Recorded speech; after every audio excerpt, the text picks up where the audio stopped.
Hello, my name is Professor Matthew Schmidt, and I'd like to welcome you to Genetics. In this session, and actually in this whole part if you're going along in order, we're going to discuss some topics that may not immediately seem to go together, but there's a very definite reason that they do go together, and I designed it this way purposely. Two concepts that I want to bring together right now are, you can see that we're going to be discussing mutation in this part. And then in a subsequent part, we're going to be asking ourselves about the nature of the gene. Now, you almost might be thinking, gee, we've gone through a lot of the course by now. We don't even know what the nature of the gene is. But what I mean is, Mendel said that the gene was a unit of information. We know that they're on chromosomes. We now know that they're made of DNA. But we're still not at the molecular level getting to the point where, what does it mean, this thing that Mendel called Big P, somehow causing flowers to be purple? How does it cause that, and what exactly is it? We know it's got something to do with DNA, but what defines the gene? Is it, 10 bases, base pairs, or we don't really know yet. Furthermore, we want to realize that mutation and mutational analysis is one of the best ways that we really were able to figure out what the heck a gene is at the molecular level, and that's one of the good reasons why the two go together. Also, so let's start to focus on mutation here, but in this sort of introductory part, we'll go a little bit back and forth. Mutation, we're going to get into a little bit of technicalities with respect to mutations, but a fundamental question exists, and that is this one. Ever since Mendel, and subsequently on, we've seen that different alleles exist. Big P, little p, red eyes, white eyes, whatever they may be. How do different alleles come into being? So without going into a long exposition on evolution, the assumption is that over time, alleles are changing from one into another, and we'd like to know how that occurs. So it turns out that mutation is that thing that creates the raw material for evolution. Mutation does create new alleles. And it also turns out that that mutation is completely random. For some time it was wondered or argued that, these changes, are they somehow directed? Are they somehow anticipating the environment? It turns out that there's no way that could happen, and that just random old changes come about that create new alleles. Again, while I love evolutionary science, we don't have time to go into it that much right now, but basically, changes occur, alleles confer on organisms different phenotypes, and whether they can exist and reproduce, if they can, they do. If they don't, then they don't. And I know that sounds obvious, but that's the way natural selection works. So I guess the take-home message there is we're going to discuss mutations in more detail now, but in the grand scheme of things, that's how alleles come into being. Somehow, in the case of fruit flies, for example, the wild-type red-eyed allele changed into one of the alleles that we discussed, the white-eye allele, right? Just a random mutation. And now those flies that have that mutation have a different phenotype. Really, mutation, it's sort of a strange word, only in the sense that, the term mutant you see in science fiction movies, and it seems like some crazy monster is a mutant or something. Mutant really, or mutation really only means change. It's not making a value judgment on whether that change is good or bad, which is even a hard thing to define sometimes, but it just, at the molecular level, which is what we want to get at here, mutation is defined as the process, whatever process that might be, by which a DNA sequence change is produced. Okay, we'll go into a little more detail, but we know that the bases go along, and if the base sequence changes, a mutation has occurred, and we want to find out why.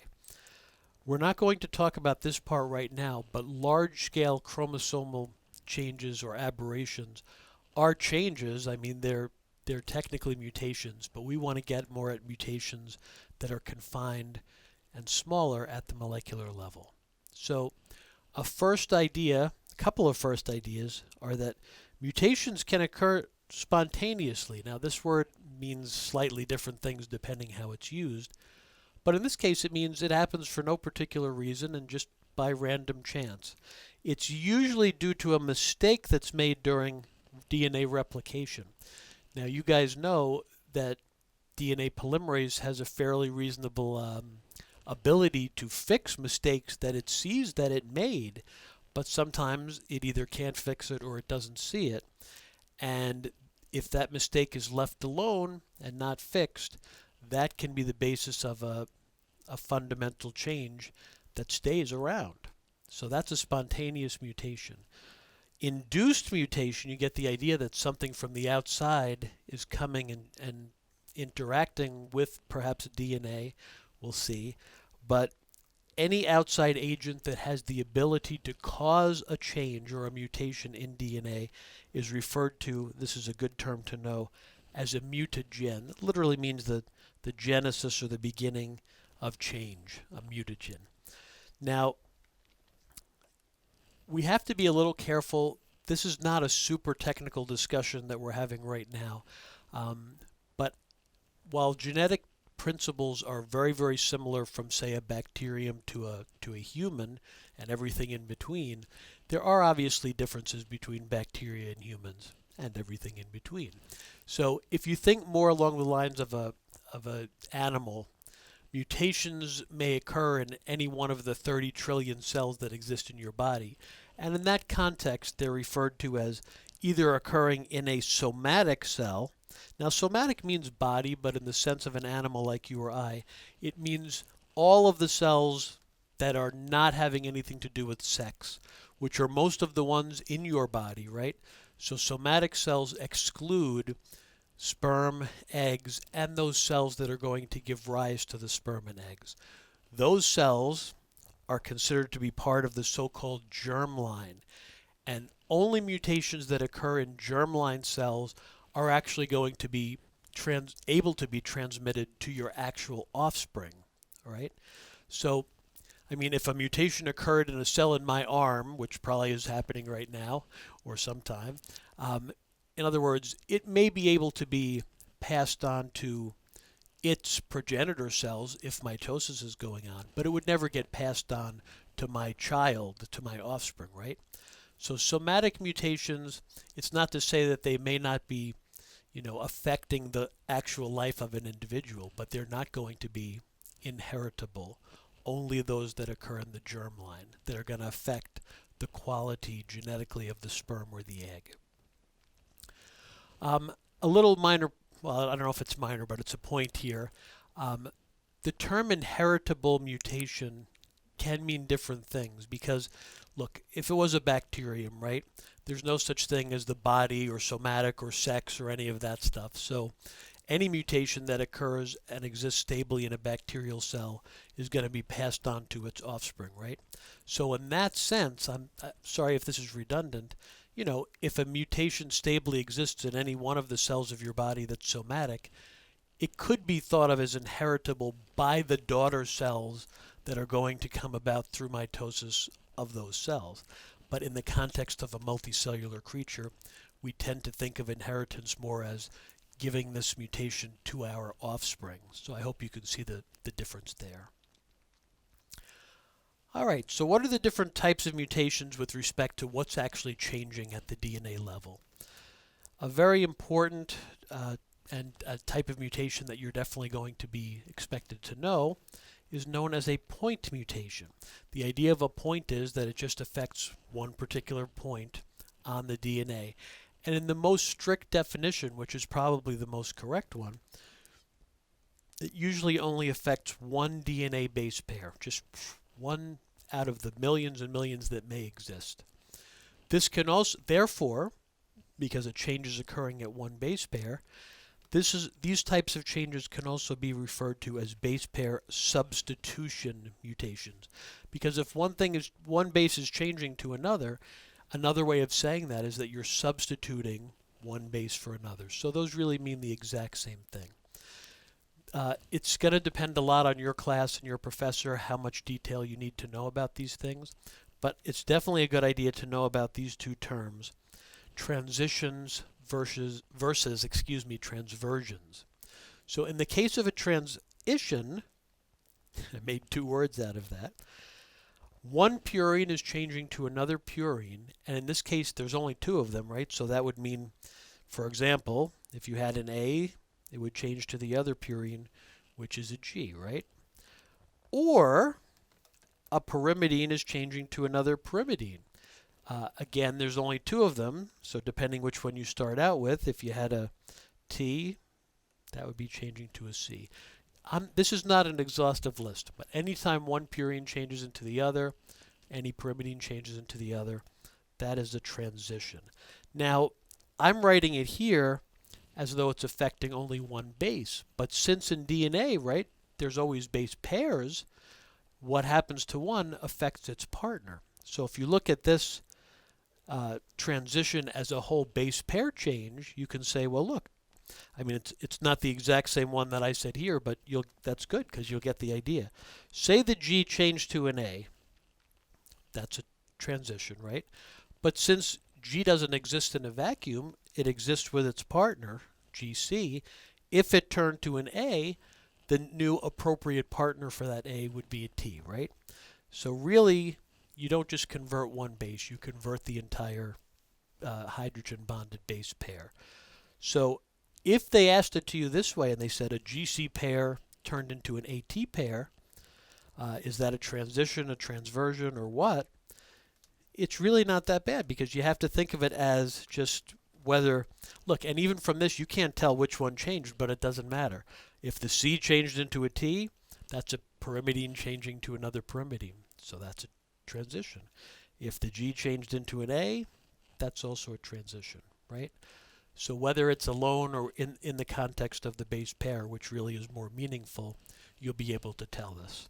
As opposed to a transversion, where some purine is changing into some pyrimidine, or vice versa, a pyrimidine is changing into a purine. So there are a lot of actually combinations that could happen here. I'll just give you a couple of examples. A purine A, right, could change into a pyrimidine T, and now again we're looking at it as the individual bases, but eventually they're going to be in the context of base pairs. But look, there's actually more of these types because the A changing to a C is also a purine to pyrimidine transversion, right? So we don't have to make a list of every single one of them, I don't think. I mean, if we want to have a pyrimidine changing to a purine, we could say T changes to G or T changes to A. I mean, there are quite a variety of these. Not tons, but as long as you get the idea, you'll be able to tell. And in the same sense as we said before, putting these in the context of a base pair, whichever one changed. So if G changed to C, right, that would be a transversion, and GC would change to a CG base pair. Now be a little careful. When we were talking about the partners, we sort of implied GC, CG. They're similar in the sense that G and C always have to be together. But from an informational point of view, GC is not the same as CG because we'll get to it later, but one of the two strands is being read. So in this case, if the left side is being read, the G actually has changed to a C. And because of the partnering and the base pairing rules, a GC base pair changing to a CG base pair would definitely be a transversion, right? Now, again, it doesn't matter. If this C had changed into a G, you'd get the same result because of the base pairing rules. So again, if they show it to you as a base pair, some people find this to be more difficult, but really, if you think of it in this way, the correct way, it should not be daunting at all. Another type of mutation that's very important is a frame shift mutation. We're not going to go into a great amount of detail right now about this, but it's not the change of one base into another. It's either the insertion or the deletion of one or more base pairs. So I say we'll talk about it later, but let's just quickly understand this. And many frame shifts are referred to correctly as point mutations, but it can be a little odd, as many things can be in genetics. So look, say we had a sequence AGTT. what if we were to insert a single base in there? We're not changing one because we're going to keep the A and G, and we're going to add, I'm just making it up, say a C there. And now where we used to have 4 bases in a row, we've inserted this C, and now we have an extra base. We've had 5. So we're going to find out later what a frame shift does is it shifts the reading frame, just as it says, and this mutation can have sort of strong phenotypic effects. But for now, we just want to realize that think of a frame shift not as a changing in terms of a substitution, but a changing in terms of an addition or a deletion, adding or subtracting. Here's where the terminology gets a little bit, it sort of depends, honestly, on the textbook or who you're talking to. I don't think anyone would be so picky about it, but you never know. And what I mean is this. Only one base here has been affected. So the addition of one C, as in our example here, I would think of that as a point mutation. One point in the DNA has been affected. What if, though, can I squeeze another one in here? Let's say we put 2 C's in there. That's an insertion of 2 bases. Technically now a point mutation affects 1 base, but sometimes it's broadened out a little to mean, well, if 2 bases, or even there's no exact number, in a very definite region are being affected, some people will refer to that as a point mutation. And in this case, the addition of 2 bases into this area, I can't tell you if it should correctly be called point or not. It really depends on the definition. If you want to be strict and a point mutation is involving 1 base, then I guess this wouldn't be. But certainly it's a point compared to some kind of large-scale change where hundreds of bases are involved. So for now, just realize that a frame shift, what I wanted to get across, and I'm sorry if it's redundant, is you have on the top part of the page here a change from one to the other. It doesn't affect the overall number of bases, whereas a frame shift always affects the overall number. You're adding 1 or 2, or it could even be, a lot, like 8 could cause a frame shift. So we're thinking of it in a simple way just to get the idea. So a frame shift is addition or subtraction. All right. Now, obviously we're doing a lot of terminology here, and it's I hope it's not terribly boring, but these are all things that you have to be aware of. And when you're done, I think you'll have a real appreciation for the way things change, and perhaps importantly for an exam as well, the terminology associated with these types of changes. So another important idea is a forward versus a reverse mutation. This doesn't seem overly complicated to start with, and, well, it's not overly complicated, but it can get a little bit more than you might suspect. For example, so by definition, a forward mutation, we'll just say it first, and then we'll sort of figure out what this means. A forward mutation changes a wild-type allele to a mutant. For example, I'm just made up, A is always the default, right? If we have A plus, which if you remember from the fly terminology, plus tends to mean the wild type. And if that changes to A minus, or we might just say little a, or it doesn't really matter. There are a few different ways you could express this, but that would be considered a forward mutation. To really, that's pretty easy, but to really understand what it means for sure, we have to understand what wild type really means. Because if we're defining the mutation based on a going away from the wild type, right, then we have to be very clear what wild type means. And unfortunately, it's not always 100% clear. We've already discussed in the case of fruit flies, for example, right, that if you go out to your local, I don't know, wherever there's fruit around, and look for some fruit flies, if you found one, it's going to have red eyes in almost every case. I've never seen one in my life that didn't, not that I've looked that hard. So we said that the natural way of things, the normal eye color for flies is that it's red, and that's the wild type. And that's pretty simple if you look at it that way. So when we had that white-eyed allele that came up spontaneously, it's not prevalent at all in nature. We've kept it because we were interested in it and we propagated it in the lab. But that was definitely mutation away from the norm, away from the wild type. So in the terminology that we mentioned before, remember W plus was red eyes, that was the wild type. And this mutation actually did arise in the lab in the early 1900s. They didn't know at the DNA level what was going on, but they said, well, all of a sudden from red-eyed parents, we got this white-eyed fly. It's weird. It's a mutant. And this is where the idea of these, strange animals, it doesn't really, what is good or bad? A fly has white eyes, it can still see, it's all right. But it's a change from the norm, right? It's good enough, but I'll try not to go crazy with this, but it is interesting. What if we were to look at, just as an example, eye color in human beings? What's the wild type? If you go out and look at humans, you'll find human beings that have brown eyes and blue eyes and green and hazel and perhaps who knows what else. There are a variety of eye colors around. So in the context of the present day, you'd almost have to say that all of these things are wild type. I mean, they're present in a natural population.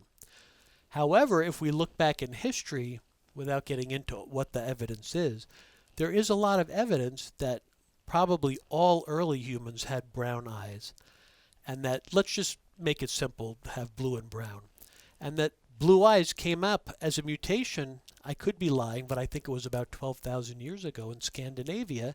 So at that time, if you can imagine, we went 13,000 years ago and we were having genetics lecture, they would say that brown eyes would be the wild type for human. All of a sudden, this child is born with blue eyes, and people said, what the heck, this is ridiculous.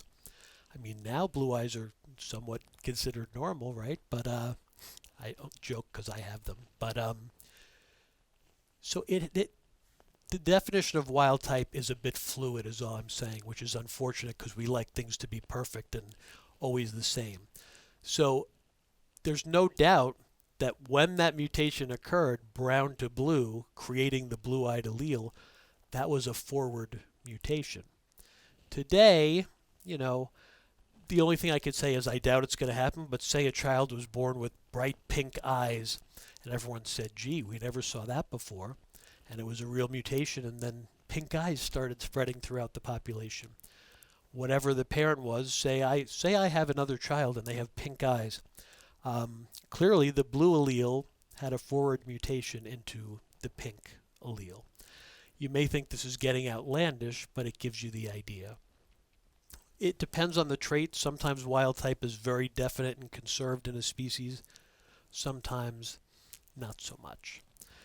Perhaps more interesting, though, and part of the whole reason I spend so much time talking about the forward is because reverse mutations,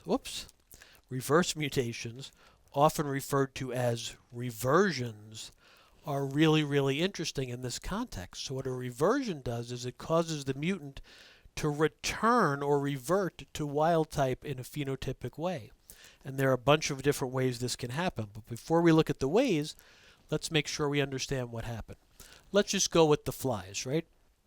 Say we observed a white-eyed fly coming from red-eyed parents. I mean for the first time. This allele was just made because of a mutation, because of a change. I'm not talking about independent assortment now. And in fact, let's make it easy. Two white-eyed parent flies, they're only supposed to have white-eyed offspring, right? Because of the recessiveness. Say all of a sudden they had offspring that went back to being red-eyed. That's a reversion in the truest sense. It literally, the white-eyed allele somehow changed and turned back into the red-eyed allele. It sounds like I'm being mysterious about it. Somehow. We know how it happens. Well, why don't we look at how? There are true reversions. A true reversion occurs at the DNA level and literally occurs, we haven't used the word codon yet, but you may know. But it just means it occurs in the exact same place. It's a literal reversal of what happened at the DNA level. The mutation actually goes exactly backwards to what the original was. So just to have an idea, let's say part of the eye color gene had this sequence, AGCC, and for whatever reason, that changed I'm just making it up obviously, to ATCC. And somehow that made the red-eyed allele turn into the white-eyed allele. We didn't get to why that would be exactly yet, but this change at the DNA level led to a phenotypic change. So this, even though I drew it in red, ironically, this version, ATCC, is the white-eyed allele, and this is the red-eyed allele, right? So what if, through forces that we have sort of already discussed, well, G going to T is a purine turning into a pyrimidine, right? So that should be a transversion. What if the exact, literal exact opposite transversion occurred and that T went back to being a G? We literally have back the exact same sequence that we started with, right? And obviously that's going to regenerate or reconstitute the red allele and the red phenotype. So that's a literal true reversion. You made a change in the DNA sequence, and that change literally goes exactly back the way it was before. Does it happen often? No, but it does happen. There are a lot of events occurring. A little harder to understand and perhaps even a little more interesting are suppressor mutations. Suppressor mutations occur not at the same place, but at a secondary location, and somehow they compensate for the first mutation so that the phenotype goes back. I'm going to write down, I should have put it on the slide. Often these are referred to as second site mutations or second site suppressors, or I should even say second site reversions. A lot of these terms are used, but the point is a mistake happened over here, it did not change back, and then another mistake happened over here, and somehow this is compensating. So there are a lot of scenarios that you could go through as to why this occurs. But let me just give you an example, which I'm totally making up, but you'll get the idea. Say a gene is responsible for making a particular protein. This is where my lack of drawing skills is going to become even more obvious than it already is. The normal gene here makes a protein that I've drawn in red that seems to look like the state of Minnesota, but it's supposed to have a triangle there. Well, maybe in order to perform its function, whatever that function may be, it has to meet up with another protein that has a complementary shape so that these two can fit together and act, say, as an enzyme or something like that together. So what if the first mutation, the forward mutation that caused the problem, changed the shape of this red one? It's no longer a triangle, it's more of a circle now. Now this blue one, it doesn't fit anymore. And so we've got a loss of function, and that could change one allele. The change in that allele could change the phenotype, right? From, red to white, whatever. What if now at whatever gene it is, it's a totally different gene responsible for that blue protein. What if it mutated and changed so that now instead of a triangle, it's got more of an arch-like shape, so that now that new version of the blue gene, if you will, can fit together with that new version of the red gene. And now this new complex can go on and perform its function just like it used to do. That would regenerate the phenotype, and it would be a reversion, but it would be a suppressor. In other words, this mutation is suppressing the seeming effects of the original one. It's a second site making up for that original mutation with a different sort of complementary mutation that allows things to work. So a lot more could be said about that, but I hope the idea is clear, and it's important to understand you can see a reversion in the phenotype, but at the molecular level there are a couple of reasons why that might occur. Now, what causes these mutations anyway? We mentioned before that they can be spontaneous or induced, so let's take a little bit more of a look at that. Now, spontaneous in the English language means stuff just happens, right? There's no seeming cause. Everything has causality, but in this case, it's really the second law of thermodynamics that, listen, DNA wants to copy itself perfectly if it wants anything. You know what I mean. A lot of energy goes into keeping the fidelity of DNA the same, because it's not really good to use the words good and bad, but most mutations are bad in the sense that something's changed in a way that it's not working the way it's supposed to. This, is fine for us. In an evolutionary context, not all mutations are, quote, bad. But my point is, a lot of energy goes into keeping the DNA sequence the way that it's supposed to be. From the point of view of most human organisms and, say, their offspring, mutations tend not to be the best thing. But the reason I bring the second law into it is nothing can be perfect in the sense of, orderliness or disorderliness. The second law could be a whole lecture, not in genetics.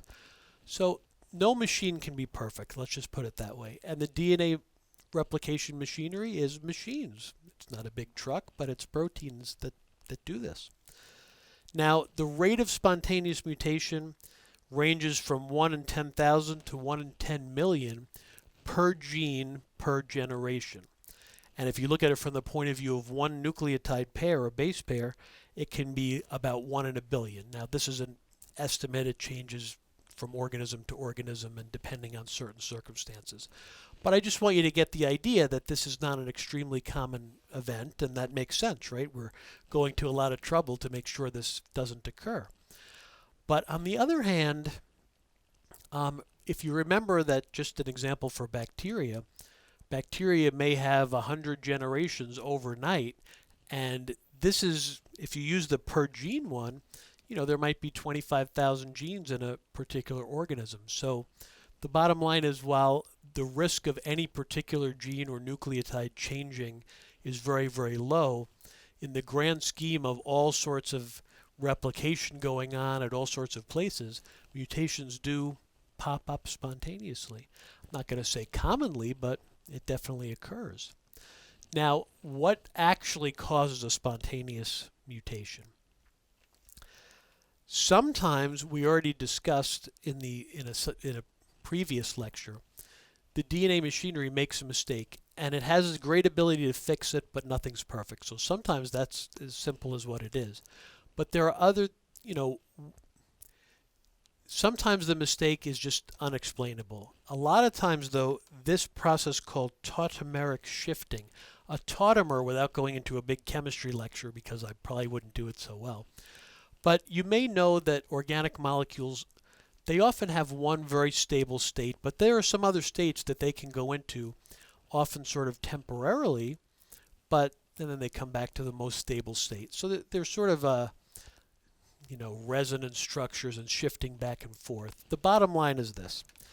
If a base has a little tautomeric shift where it changes even momentarily, it can cause it to be read, if you will, as the incorrect base. So all of a sudden, I'm just making up, say an A changes so that it's sort of resembling a G for a minute. When the DNA replication machinery comes by, instead of inserting a T like it's supposed to, it's going to say, oh, I see a G, even though it's really not a G because of this instability. And it's going to put a C in there instead, right? So this tautomeric shifting can be responsible for the mismatch that ends up occurring. The other errors in DNA replication just have to do with ones we've already discussed where, I can't really tell you why that a mistake gets made. That accounts for a large amount of the spontaneous mutations, okay? Now, there are also spontaneous chemical changes that occur in bases. Tautomerization is sort of a phenomenon that occurs regardless. Sometimes, and I don't mean to just say, oh, it just happened, but I mean, there are reasons behind this, but I can't explain exactly why. Deamination, the removal of an amino group, or depurination, which separates a whole base sometimes from its nucleotide, obviously causes a situation where the base is not recognizable, and whether that happens during DNA replication or at another time, there's going to be a problem reading that information. So these may cause mutations as well. Now, it's still considered spontaneous because really no outside agent caused it to happen. It was just something that occurred internally. As opposed to an induced mutation, which by definition something from the outside is coming in and interacting with the system such that a mutation is going to occur.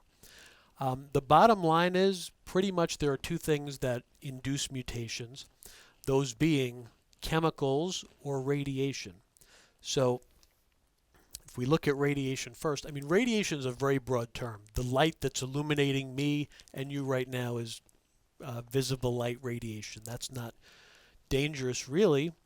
It does have a certain amount of energy in it. But ionizing radiation is high energy, and it's named because when this type of energy hits an atom, it tends to knock electrons away, creating ions. That's a bit of an oversimplification, but that's the idea. So ionizing radiation is very high energy, something like X-rays or gamma rays, or it's really not my field of expertise, but it can cause chromosome breakage. We're not really talking about that now, although that's one of the major ways that type of radiation can really damage a person or a cell.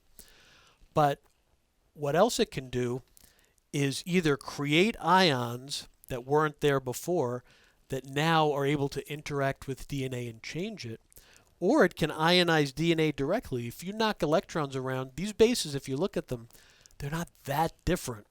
You know, they're different enough, but if things start getting ionized and charges change, the base may lose its informational integrity.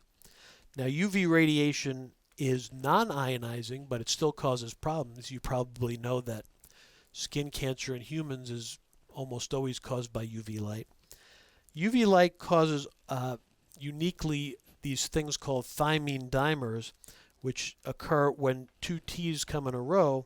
A covalent linkage gets made between them, which makes subsequent DNA replication very difficult. So whether it's ionizing or whether it's not ionizing, radiation does have an effect to create mutations, at least potentially. And, you know, we're always exposed, all living things. You live on the world, you're exposed to different types of radiation. Hopefully not high-level X-rays all the time and things like that, but radiation is around. So spontaneous versus induced, and we're still in the induced. What about chemical mutagens? Now, again, it's going to depend on your class how deeply you go into this, so I'm going to give you a general overview here. But there are many types of chemicals that can cause mutations of different types, and I'm going to give you three major sort of categories that they can fall into. Base analogs, base modifying agents, and intercalating agents. Base analogs are sort of easy, I hope they're easy to understand. All it means is that it's a chemical that looks a lot like a normal base, but it's different enough so that base pairing can become ambiguous. In other words, I'll give you an example. A famous one that you'll probably see in a problem somewhere is something called 5-BU, 5-bromouracil. I'm not going to show you the picture of it, and we didn't talk about uracil so much, but uracil is the RNA sort of equivalent of thymine, and 5-BU, 5-bromouracil, looks a lot like thymine, as does regular uracil. So if say, it doesn't have to be a person, but say this chemical got into a biological system, it'll start getting incorporated into DNA chains. But unfortunately, it's ambiguous. So since it looks like T, you would expect in most cases it should bind with A. But every now and then, it's read as strange, so it binds with G, and that causes a mutation. So this is a mispairing. I just wanted to mention that now you've got a mispair. So only after DNA replication, if this is not fixed, that's when it sort of becomes more stably incorporated into the whole sequence. Base modification or modifying agents directly alter the chemical structure of a base. So that means the replication aspect of it isn't necessarily needed for this to become a stable mutation. Deaminating agents, we saw spontaneous deamination before, but now I'm telling you there are chemicals that promote deamination. Alkylating agents, which stick an alkyl group where it definitely doesn't belong on here, those are mutations. And very interestingly, intercalating agents, I don't know if this word is a normal word, but intercalation implies getting in between or sort of introducing something in between the normal area of something. I know that didn't come out so great. In the case of DNA, what it means is bases insert themselves into the double helix and sort of jam themselves in there, and you guys sort of should know what that means, because when replication occurs, there's more bases on one side than the other, and the result is a frame shift mutation, which we briefly talked about before. Frame shifts can have devastating consequences. Again, I said we weren't going to really get into it right now. Ethidium bromide is a chemical that's widely used, probably a little bit less now than in the past, but ethidium bromide has the interesting characteristic that it does intercalate itself into DNA very well, which you might say, but that's poisonous. Why would you use that? Well, you don't want it on or in your body, but it also has the characteristic that under an ultraviolet light, it glows bright orange. So it's a way that can be used rather easily and inexpensively, as long as you're careful, to detect DNA of different sizes and just to see where it is. Because if you wash, say, a gel with ethidium bromide and then shine a UV light on it, you can see very clearly where the DNA bands exist.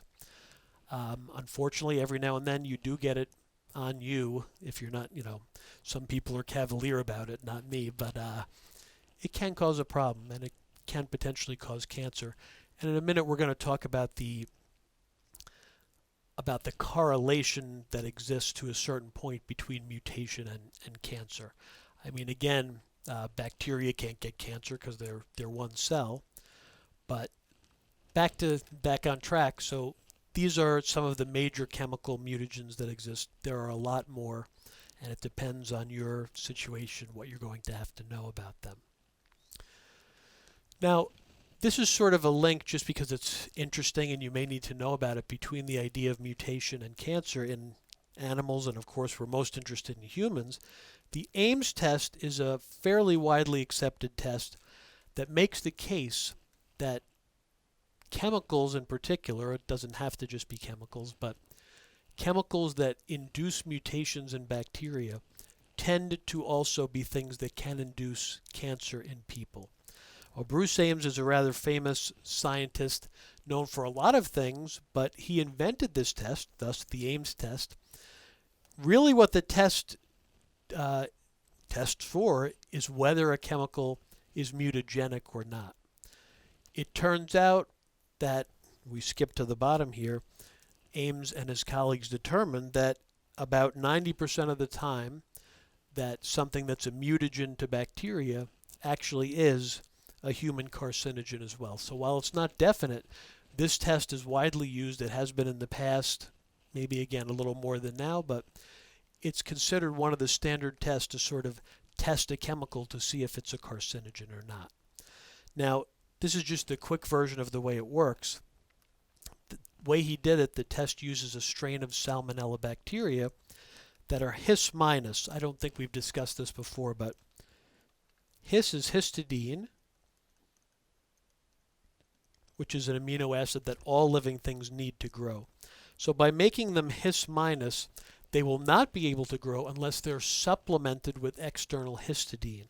Just for the record, this type of situation, we'll talk more about it, is called an auxotrophic mutant. It lacks the gene necessary to create something fundamentally necessary for life, but if you supply that thing for it, it can grow just fine. Something like this happened in Jurassic Park, if you want to look back at that.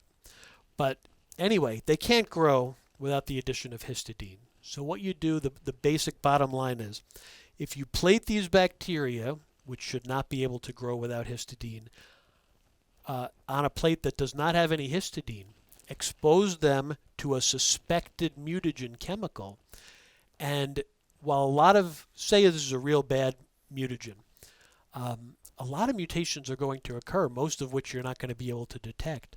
But the ones you will be able to detect are reversions of His minus back to His plus. A reversion, just like we said before, because His plus is the normal wild type way that bacteria are, including Salmonella. So it's sort of odd, but if you see growth, you didn't add any histidine, you know that a mutation occurred, that these new bacteria are His plus, and you can test that if you want to. So the bottom line is, the more growth you see with the addition of a particular chemical agent, the more potent the mutagen is. And this, I don't know if you've ever done it, this is done in microbiology classes and molecular biology classes. So the Ames test is an important bridge between a couple of things, but the fact that something that's determining what's a mutagen, number one, just for the sake of it, but also determining which chemicals might be cancer producing in humans as well. Now, you could have a whole lecture on what we're going to finish up with here, but we need to be clear that DNA repair systems exist in addition to the ones we've already sort of discussed. We mainly discussed DNA polymerase's error correction mechanism, right? So let's start with that. See, the bottom line is it's a little, I don't know if scary is the word, but a lot of mutations do happen all the time, you guys, whether it's in a bacterium, your dog, or you, and most of the time they get repaired. So if it's incorrect bases inserted during during replication by DNA polymerase, remember the most fundamental error correction mechanism is the proofreading function, which is the 3' to 5' exonuclease activity. Remember? The trailing end of the enzyme is looking for mismatches, and if it sees one, it says, wait a minute, we're going to go back and fix that. And in a way, that is a form of mismatch repair, but the term mismatch repair refers to a mechanism that is not taking place exactly by DNA polymerase in this fashion. But it's a similar mechanism that after the replication's done, there are enzymes that come along and say, okay, you did your work, now we're going to check it again. And if they find mismatches, they pretty much do the same thing that DNA polymerase should have done. But remember, machines can't be perfect.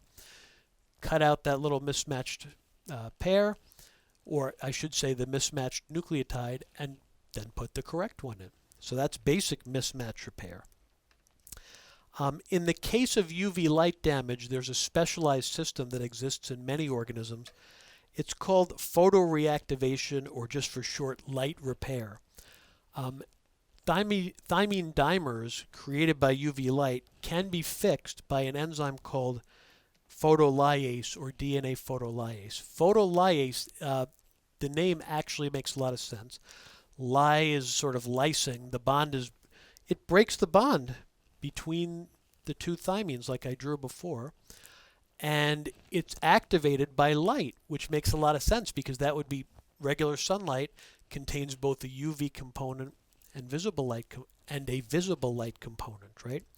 So visible light actually activates this enzyme, but if visible light's shining on you, chances are UV light is as well. So this will fix a lot of damage going on in sun-related damage. It's not 100% understood why. Humans don't possess this mechanism. Most organisms do, and it's not just us. There are a couple of other animals that don't have it as well. We have to rely on something else. An interesting, although somewhat disturbing genetic disease is called xeroderma pigmentosum. And these individuals who have this, they have a lot of problems. They can't really go have any sun exposure because they're lacking. It's not, I just said humans don't have this system, so I'm sorry to, I don't want to confuse you there. But whatever system we do have that fixes these type of problems is inactive in these people. And if they go out in the sun, you'll start seeing all these lesions all over their body. So what that really is saying, you guys, is that, strange as it may seem, a lot of damage is constantly occurring to your DNA from outside sources. Like we said, you live in a radiation-filled world, and it's a testament to the integrity of your DNA repair systems that pretty much normally everything gets fixed and everything's okay. So, you know, DNA repair systems are quite necessary, and they've evolved because it's inevitable that DNA damage does occur. I guess that's the best way to put it. Most organisms, and humans definitely do have this one, have what's called excision repair. It's sort of similar to mismatch, But these other enzymes go around and sort of look for more large-scale problems in the shape of DNA, which might indicate a mismatch or a base that's strange or modified that could be misread. Once this is identified, one of the big differences is a large stretch of the affected sequence is cut out. In bacteria, it's usually 12 nucleotides. It differs from organism to organism. But the point is that it's a fairly substantial chunk. And then we just say, look, there's a problem with this area, so let's get rid of this whole area and then sort of start from scratch. Now, you need an endonuclease. That's an enzyme that cuts DNA not at the end, but right in the middle. So you have two cuts made. You get rid of that whole entire stretch, and then you use the template strand to sort of redo it, to fill in the gap, hopefully now in the correct fashion. And you do need the enzyme ligase, which we saw during DNA replication, to sort of seal up the gap there, to close the break.